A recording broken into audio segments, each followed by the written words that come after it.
Bonjour les amis, mon nom est Ben, je suis un artiste graphique professionnel et dans cette vidéo je voulais vous montrer comment j'ai réalisé cette création en partant de cette photo. Donc il s'agit d'un autoportrait qui s'intitule Human Big Bang et dans lequel j'ai voulu représenter des éléments cosmiques, des éléments astronomiques, notamment un cosmonaute, un bébé, des mécanismes de type horloger, des planètes, des dés, des petites plantes, des étoiles et bien sûr des éléments d'autoportrait. Donc cette œuvre porte sur le hasard, sur la découverte spatiale, sur le temps, l'énergie, l'espace, la matière, le Big Bang, l'origine du Big Bang, le cosmos. Et donc je suis parti de cette photo, il me manquait de nombreux éléments pour construire le reste de l'image. Donc cette œuvre appartient à mon concept Pencil versus Camera qui mélange photographie et dessin. Et donc il me manquait notamment dans cette photo de base une partie de la chemise, le haut de l'image mais qui était destiné à devenir un dessin, comme vous le voyez ici sur l'œuvre finale. J'ai également changé le fond de l'image. Le fond forestier et vert nature ne me plaisait pas. J'ai mis un fond en briques. Donc pour cela, j'ai pris une autre photo que j'ai réalisée chez moi. Je suis ensuite venu rajouter la chemise en utilisant une autre photo également. Donc c'est une image qui est tout de même en assez grande résolution. L'image fait presque 7000 pixels de haut. Elle a été prise avec mon Sony Alpha 7R III qui est un appareil de très grande qualité et un 50 mm de mémoire, un objectif 50 mm. Et donc cette image dans laquelle il me manquait de nombreux éléments, je suis venu la compléter avec le mur et la chemise. Donc ça c'est la photo retouchée avec déjà le fond en briques et la chemise. Je suis ensuite venu rajouter la couche blanche dans laquelle je suis venu dessiner des petits morceaux de texture avec un pinceau tout simple ici. Donc je travaille, pour le rappeler, dans Adobe Photoshop, qui est un programme de retouche photo mais qui permet aussi de faire de la peinture numérique.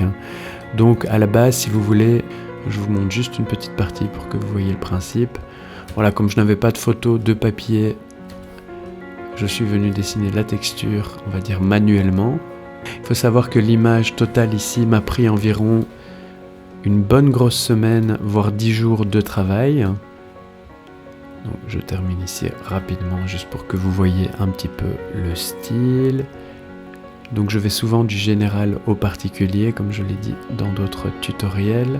Voilà, mon image est prête, donc la photo retouchée, la feuille de papier blanche numérique sur laquelle je vais venir apposer mon dessin. Ensuite, comme je fais souvent, je travaille avec une ligne pure noire dans laquelle je viens dessiner des éléments. Donc ici, je peux rajouter éventuellement l'un ou l'autre dé pour vous montrer un petit peu. Donc là, j'utilise l'outil pinceau. Ici, vraiment de base, il n'y a pas plus basique que ça dans Photoshop. Et je viens rajouter comme ça tous mes éléments au fur et à mesure. Je peux dessiner par exemple le deuxième œil. Donc je suis avec un outil pinceau souvent j'utilise entre 5 et 10 pixels de large. Là je suis à 9 pixels. Donc je suis souvent avec mon clavier à la main gauche et avec ma tablette graphique. Je ne l'ai pas précisé mais je travaille avec une Wacom Intuos 4. Sachant qu'un œil peut-être bien fait me prend peut-être une heure de travail et que là je vous le montre en quelques secondes. Ce que j'aime bien avec Adobe Photoshop, c'est que j'ai un seul programme pour faire mes retouches photos. D'ailleurs je vous invite à aller voir mes tutoriels photos dans lesquels je montre comment je retouche mes photos de A à Z. Et alors pour les ombres, j'utilise souvent un pinceau un petit peu plus large pour faire des aplats. Alors peut les utiliser, ils sont tous sympas, mais celui-là je l'aime beaucoup. Donc dans les pinceaux de base, il y a moyen de créer ses propres pinceaux, bien entendu sur Photoshop et sur la plupart des programmes de peinture, mais celui-là me plaît bien de base, on va dire.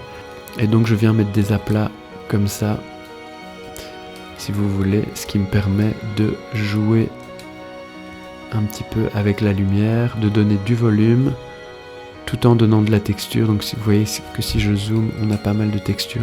J'aime beaucoup cet aspect texturé. Donc voilà, tous les excédents, je peux les gommer vu que j'ai créé un nouveau layer.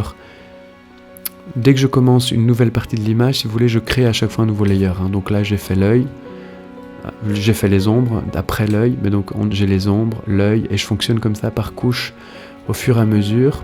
Quand je dis un layer, ce sont les éléments ici à gauche. Donc on peut en créer autant qu'on veut. Et à chaque fois que je complexifie l'image, je rajoute une couche. Donc, après avoir mis mes lignes claires comme ça, en utilisant des références et en utilisant... pour les ombres, en général, je n'utilise pas de références parce que j'ai beaucoup d'expérience. Parfois pour dessiner des éléments comme évidemment des choses basiques, le bébé, la tête du bébé, les planètes, les étoiles, les dés, je n'ai pas besoin de références. Après pour des choses qui demandent un petit peu plus d'anatomie et de réalisme comme la main, la tenue du cosmonaute, là j'utilise des références que je trouve à gauche, à droite. Et j'en fais un photomontage neuf et exclusif.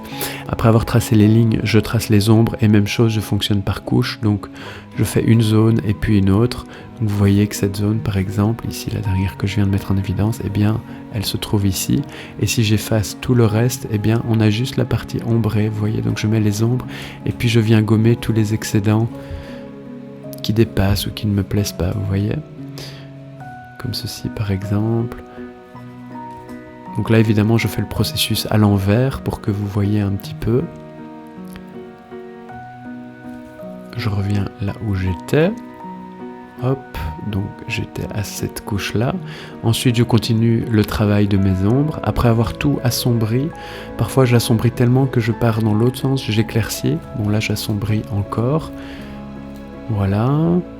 Ensuite j'assombris encore et puis je travaille le visage. Donc je mets la deuxième partie de l'œil, que vous voyez ici, avec toutes les textures. Ici, on a une boule de feu qui symbolise le Big Bang. D'ailleurs, je vous invite à aller voir une vidéo que j'ai fait juste sur le Big Bang et l'avant Big Bang, qui est plus une vidéo d'analyse, donc non artistique, plus une vidéo philosophique, astronomique, comme l'astronomie est un sujet qui me plaît depuis des années. Ensuite, je suis venu corriger la petite fleur ici, les petites plantes avec les germes ici qui ne correspondaient pas. En anglais ça s'appelle un daffodil je pense, je ne sais plus en français, mais vous voyez un petit peu. Et donc voilà l'image finale, évidemment avec le dé ici que j'ai rajouté tout à l'heure. Je pourrais le rajouter ici maintenant, donc en revenant sur ma couche. Attendez, l'ordinateur rame un petit peu, 2D de tout à l'heure, je reprends une couche en dessous, je mets du blanc, je reprends mon pinceau de base, et hop, là je suis avec du noir évidemment, et je vais plutôt fonctionner en mode inverse. Je vais venir gommer ici les ombres que j'avais mises précédemment dans une des couches, voilà.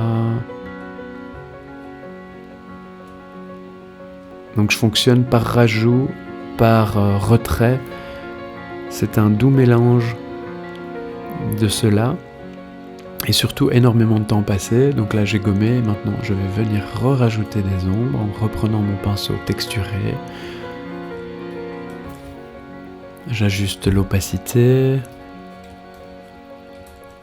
Voilà, je recrée un layer par sécurité, comme ça si ça bug j'efface tout le layer, je l'ai en backup en quelque sorte. Hop, même chose, je viens gommer au fur et à mesure les éléments qui me déplaisent. Voilà, le dé est rajouté, il n'était pas dans l'image d'origine, je voulais juste montrer ici en le faisant. Et puis la petite touche finale, la signature. Et voilà, on a notre image finalisée, où je suis parti de cette photo, où il me manquait vraiment de nombreux éléments pour arriver à cette création.